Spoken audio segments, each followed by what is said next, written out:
Welcome again. Have a nice day. How are you?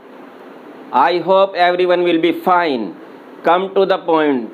Today's our topic is cervical spondylitis और cervical pain. तो आज हमारा topic है cervical spondylitis या cervical pain. Cervical spondylitis कहते हैं सर्वाइकल वर्टिब्रा की सूजन को और उसके दर्द को। Inflammation of cervical vertebras known is cervical spondylitis. गर्दन के अंदर की जो वर्टिब्रास होती हैं इनको सर्वाइकल वर्टिब्रास बोलते हैं, और जब इसके अंदर किसी वजह से दर्द और सूजन हो जाती है और सूजन या सूजन की वजह से दर्द बन जाता है तो इसको सर्वाइकल स्पॉन्डिलाइटिस बोला जाता है या नेक पेन बोला जाता है। स्पॉन्डिल कहते हैं वर्टिब्रास को, आइटिस कहते हैं स्वेलिंग को। तो वर्टिब्रास के स्वेलिंग को स्पॉन्डिलाइटिस कहा जाता है। तो ये कितनी होती हैं? सर्वाइकल वर्टिब्रास 7 होती हैं, 1 2 3 4 5 6 7, और लास्ट वाली होती है इसमें जिस पर ये सर्वाइकल वर्टिब्रास स्टे करती हैं, इसको थोरेसिक वर्टिब्रा का 1 वाला जो वर्टिब्रा होती है उस पर ये आकर के अटैच होती हैं। तो ये जो 3 वर्टिब्रास हैं 1 2 3, ये इसको जो है सर्वाइकल प्लेक्सिस कहते हैं, और यहाँ से जो है ये बनता है 4 से T1 तक, इसको ब्रैकियल प्लेक्सिस के नाम से जाना जाता है। तो ये जो है सबसे ऊपर वाली जो होती है इसको एटलस बोलते हैं और सेकंड वाली को एक्सिस बोलते हैं। ये एटलस जो बोन होती है ये आप देख सकते हैं, ये जो है स्कल बोन के नीचे सबसे पहले फर्स्ट बोन होती है, इसको एटलस बोन कहते हैं। इस पर हमारा जो स्कल है वो रखा रहता है, और दूसरी जो सेकंड वर्टिब्रा है उसको कहते हैं एक्सिस। एक्सिस वर्टिब्रा का बहुत ही इम्पोर्टेंट रोल होता है, ये जो नेक को रोटेट करने में और मूवमेंट देने में प्रॉपर तरीके से अच्छी तरह से नेक को, जैसे इस तरह से नेक को मूवमेंट मिल रही है, ऊपर नीचे मिल रही है, तो ये सबसे ज़्यादा नेक को मूवमेंट देती है, इसलिए इसका नाम एक्सिस वर्टिब्रा रखा गया है। अब यहाँ से क्या ही नर्व निकलती हैं, जो 1 2 3 से जो नर्व निकलती हैं वो जाती हैं ऊपर की तरफ और नेक में, वो ऑक्सीपिटल बोन की तरफ भी जाती हैं और नेक में भी जाती हैं। उनका नेक में प्लेक्सस बनता है, तो यहाँ पर ही वो फैली रहती हैं। और उसके बाद जो 4 होती हैं C4 से T1 तक, C4 C5 C6 C7 और T1 तक जो थोरेसिक वर्टेब्रा होती है लास्ट वाली उससे होगी जो सर्वाइकल वर्टेब्रा के नीचे होती है, लेकिन थोरेसिक वर्टेब्रा की स्टार्टिंग वर्टेब्रा होती है T1, तो वहाँ पर ये रुकती है, जाके स्टैंड करती हैं। तो यहाँ से जो नर्व निकलती हैं वो हैंड में जाती है। हैंड के हमारा जो ये सरफेस है इसको बोलते हैं पार्मर सरफेस, और इस साइड को जो बोलेंगे वो डोर्सल सरफेस बोलेंगे। यहाँ से इसमें एक स्ट्रक्चर देख सकते हैं कि यहाँ पर जो निकलती है नर्व, यहाँ पर एक प्लेक्सस बनता है, ये सब नर्व निकलती चली आ रही हैं C4 C5 C6 C7 8 से, और T1 से यहाँ पर एक प्लेक्सस बनता है। उसके बाद यहाँ से नर्व और डिवाइड हो जाती हैं, जो अल्नर नर्व, मीडियल नर्व और रेडियल नर्व में डिवाइड होती हैं, जो हमारे पूरे हैंड को कवर करती हैं। पूरा हैंड ये देख सकते हैं, पूरे हैंड को कवर करती हैं, और क्या नाम है हमारे फिंगर तक को भी वो कवर करती हैं, नर्व सप्लाई जाती है। तो ये उनका स्ट्रक्चर है। यहाँ पर आप जो थंब की साइड में वो रेडियल नर्व है, सेंटर साइड में जो जाती है वो मीडियल नर्व होती है, और लिटिल फिंगर की तरफ जो जाती है वो अल्नर नर्व, जैसा कि इसमें स्ट्रक्चर में शो किया गया है।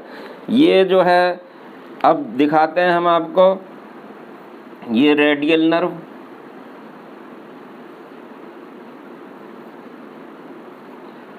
ये वाली मिडिल में जो है वो मीडियल नर्व है, मीडियल नर्व, और यहाँ पर जो लिटिल फिंगर की तरफ है ये जो है कौन सी अल्नर नर्व है ये, यहाँ इसको यहाँ लिख दें तो ज़्यादा अच्छा रहेगा, इस साइड में जगह है, अल्नर।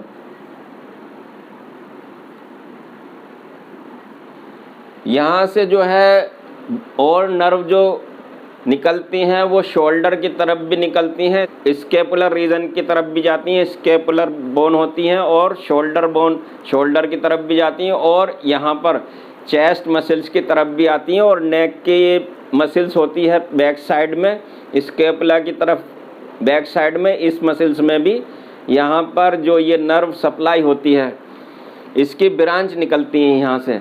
तो जब कभी भी सर्वाइकल स्पॉन्डिलाइटिस होता है, सर्वाइकल स्टीनोसिस होता है, सर्वाइकल इंजरी होती है, या सर्वाइकल डिस्क में प्रॉब्लम आती है, या सर्वाइकल डिस्क जो है प्रोलैप्स कर जाती है, या हर्निया हो जाता है, या स्टीनोसिस हो जाता है, तो उसकी वजह से जो दर्द बनता है वो एक तो नेक में भी बनेगा और दूसरा हेड में भी जाएगा, और थर्ड जो है पूरे हैंड में रेडिएट भी कर सकता है अगर ज़्यादा यहाँ पर C5, 6, 7 और T4 से लेकर के यहाँ पर अगर कोई कंप्रेस्ड होती है बोन उसकी वजह से। तो इसके और भी बहुत सारे रीज़न हैं, जो वियर एंड टीयर है, एज फैक्टर है, डिजेनरेटिव चेंजेस है उसकी वजह से भी, और बोन में ओस्टियोफाइट्स डिपोजिशन हो जाता है यहाँ पर। तो ये डिस्क पड़ी होती हैं यहाँ पर, ये बीच बीच में होती है डिस्क,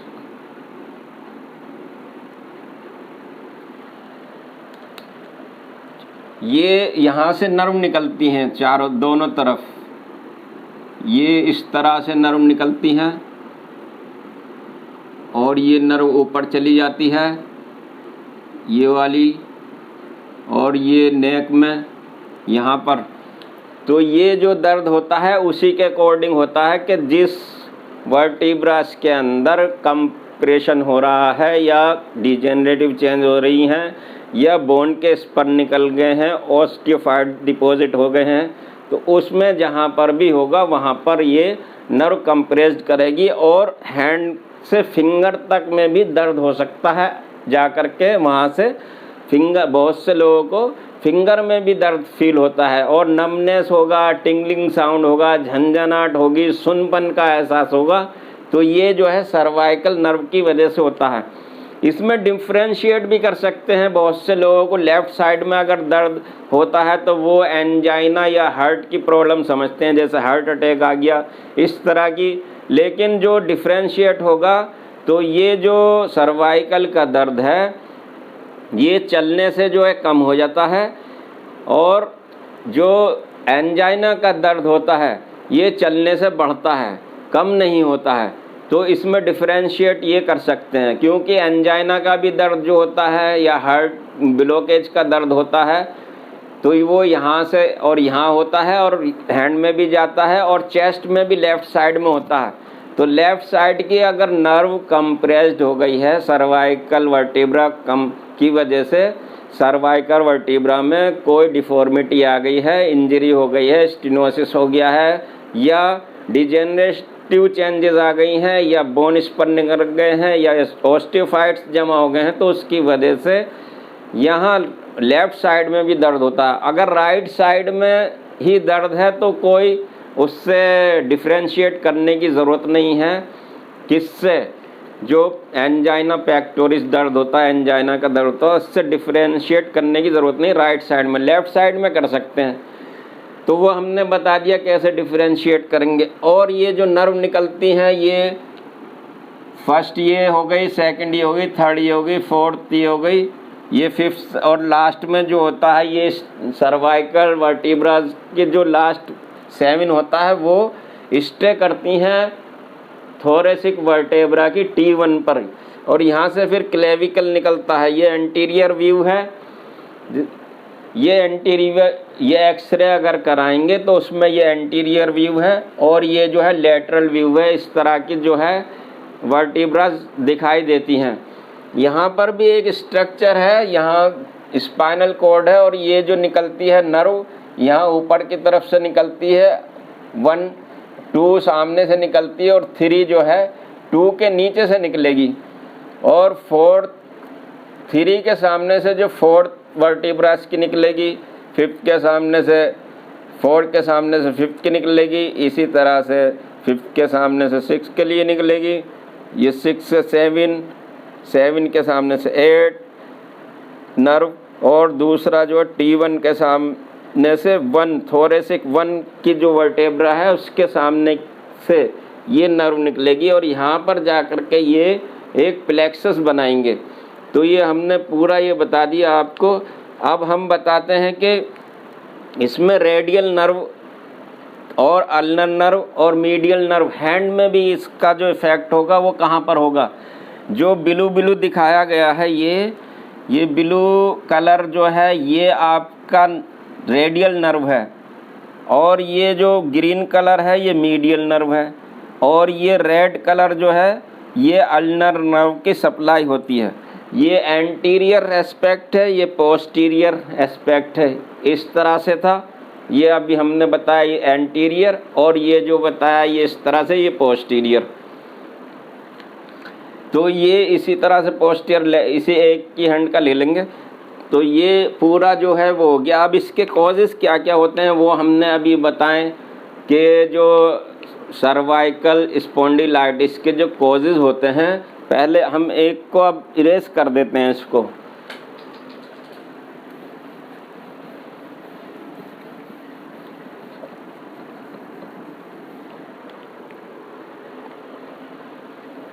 इसके कॉजेज़ क्या हैं? एक तो इंजरी है, सबसे पहले इंजरी या ट्रॉमा कह सकते हैं। इंजरी या ट्रॉमा हो गया, और दूसरा ये है कि एज फैक्टर होता है या डीजेनरेटिव चेंजेस होती हैं। डीजेनरेशन किस चीज़ का? इसमें किसी भी वर्टिब्रास का या डिस्क का डीजेनरेशन होना। और ओस्टियोफाइट्स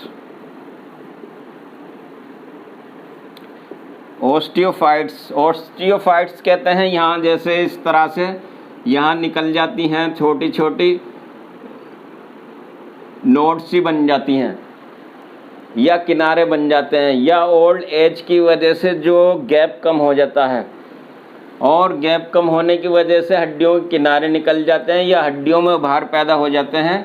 तो उसकी वजह से जो नर्व ये निकल रही है यहाँ से, ये नर्व निकल रही है यहाँ से।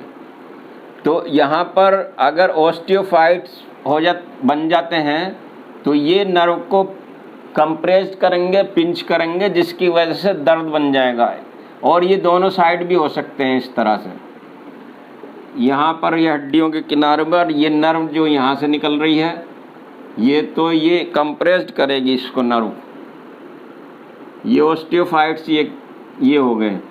तो नर्व के प्रेशर की वजह से जिस साइड में भी, अगर यहाँ पर इस साइड में ओस्टियोफाइट्स हो गए हैं तो ये राइट साइड में दर्द होने लगेगा, और अगर इस साइड में है लेफ़्ट साइड में तो लेफ़्ट साइड में दर्द होने लगेगा। अब और चीज़ क्या होती है? एज फैक्टर होता है। अगर मोर देन 50 ईयर होने पर जो डीजेनरेटिव चेंज होती हैं, जो डिस्क होती हैं वो वीक हो जाती हैं और डिहाइड्रेटेड हो जाती हैं। वर्टिब्रास हैं ये भी बोन जो है वो सॉफ्ट हो जाती हैं या सिकुड़ जाती हैं। तो उसकी वजह से इनके अंदर गैप भी कम हो सकता है और कंप्रेस्ड हो सकती है नर्व। और दूसरा क्या होता है कि ये प्रोलैप्स्ड हो जाती है नर्व।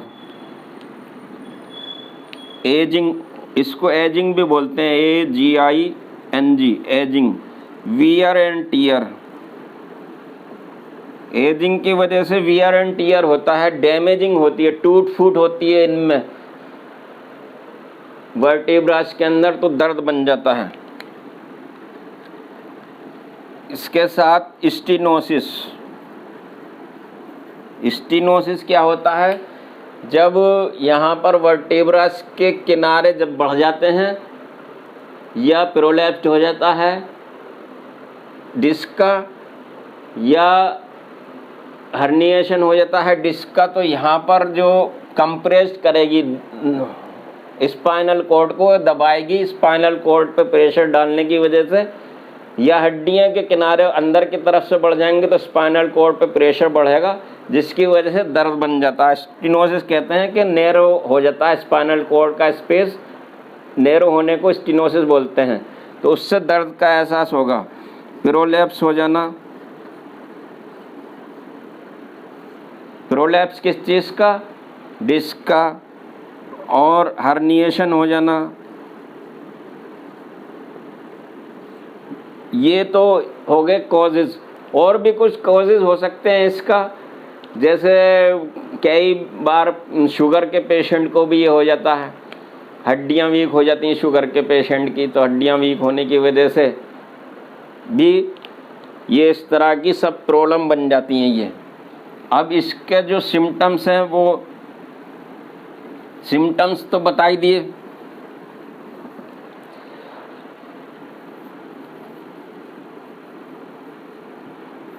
सिम्टम्स जो हैं, पेन होगा, दर्द हो गया, रेफर्ड पेन हो सकता है, रेडिएटिंग पेन हो सकता है, रेडिएटिंग पेन, और चक्कर आ सकते हैं, वर्टिगो। रेडिएटिंग पेन होगा, हाथों में जिस तरफ की भी हाथ नर्व में कंप्रेशन आएगा उस तरफ की जो हैंड में दर्द होगा, और नेक स्टिफनेस होगी।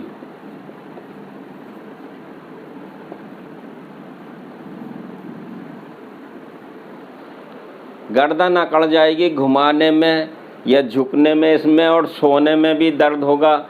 पेशेंट जो है ज़्यादा मूवमेंट नहीं दे सकता गर्दन में, तो ये नर्व में स्टिफनेस होगी। तो ये हो गया, पेन हो गया, रेडिएटिंग पेन हो गया, वर्टिगो हो गया, नेक स्टिफनेस हो गया, और स्वेलिंग भी आ सकती है गर्दन के अंदर, स्वेलिंग,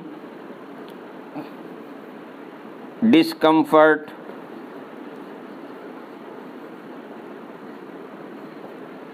बेचैनी रहेगी, सुकून नहीं रहेगा ऐसे पेशेंट को गर्दन की दर्द की वजह से। तो ये, और ऐसे पेशेंट का क्या होता है, कई बार एक कॉज और रह गया, स्ट्रेस भी सर्वाइकल स्पॉन्डिलाइटिस की एक मोस्ट कॉमन रीज़न होता है। जो स्ट्रेस होता है, टेंशन होता है, उससे भी सर्वाइकल स्पॉन्डिलाइटिस बन जाया करता है। तो ये अब हो गए सिम्टम्स। अब इसका ट्रीटमेंट कैसे करेंगे?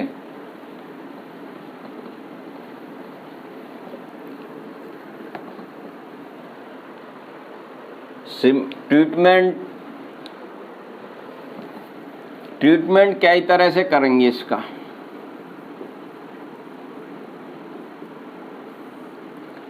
एक तो सबसे पहले जो कंप्रेस्ड नर्व हो गई हैं, ट्रीटमेंट करेंगे। एक तो सपोर्टिव थेरेपी होगा, और दूसरा हो गया फिजियोथेरेपी। नंबर 1 कौन सा हो गया? Supportive therapy. सपोर्टिव थेरेपी किससे करेंगे? नेक कॉलर आता है उससे सपोर्ट करेंगे। नंबर 2 हो गया जो फिजियोथेरेपी से करेंगे। नंबर 3 हो गया योगा वगैरह से कर सकते हैं, मेडिटेशन वगैरह से कर सकते हैं। नंबर 4 हो गया मेडिसिन से। अब ये कई मेथड होते हैं, और फिर इसमें जो है लाइफ स्टाइल चेंज करना पड़ेगा, स्ट्रेस को रिमूव करना पड़ेगा। तो उसके लिए क्या हम करेंगे? नंबर 1 तो नेक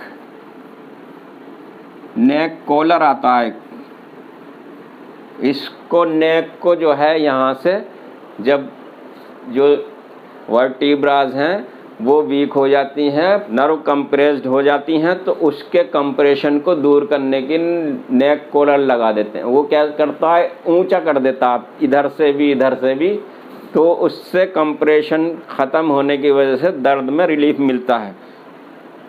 दूसरा फिजियोथेरेपी,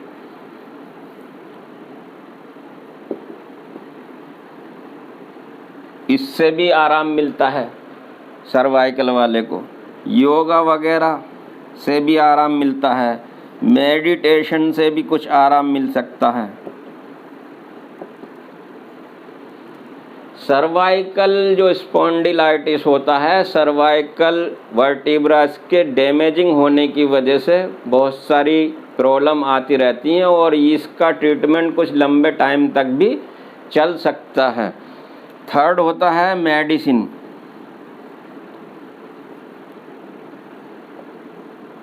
थर्ड नहीं, अब 1 2 3 4 फिफ्थ पे जो है मेडिसिन, फिफ्थ पे भी ले सकते हैं या मेडिसिन स्टार्ट करने के बाद भी ये सब जो हैं हमने अभी ऊपर बताई हैं, ये चीज़ें अप्लाई कर सकते हैं और इनसे भी, इनके इस्तेमाल से भी या इन ट्रिक्स को अपना करके भी सर्वाइकल स्पॉन्डिलाइटिस का ट्रीटमेंट किया जा सकता है।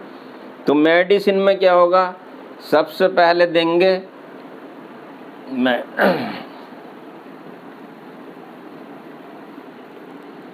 मसल्स रिलैक्सेंट होती हैं,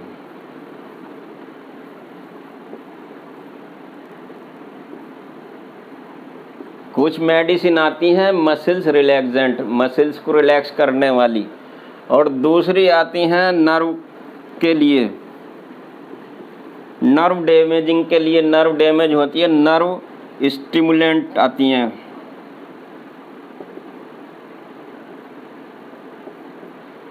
नर्व स्टिमुलेंट मेडिसिन होती हैं।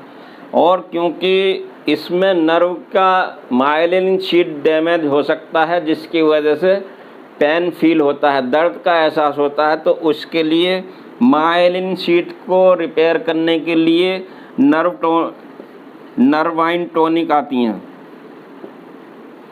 नर्व रिपेयर मेडिसिन या नर्व के लिए नर्वाइन टॉनिक मेडिसिन आती हैं, नर्व को स्ट्रेंथ देने वाली, नर्व को रीजेनरेट करने वाली, नर्व रीजेनरेट।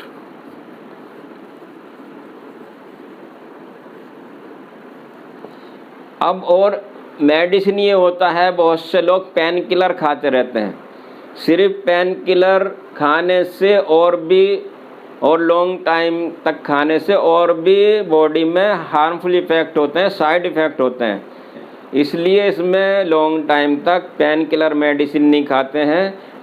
जो बोन को स्ट्रेंथ दें, बोन की फॉर्मेशन करें, आपकी डिस्क की फॉर्मेशन करें और डिस्क को रिहाइड्रेट करें, इस तरह की जॉइंट्स के लिए, क्योंकि जॉइंट्स के अंदर कुछ लुब्रिकेंट वगैरह भी होते हैं और जॉइंट्स के न्यूट्रिशन के लिए दूसरी मेडिसिन भी आती हैं, तो वो मेडिसिन लेनी बहुत ज़रूरी है।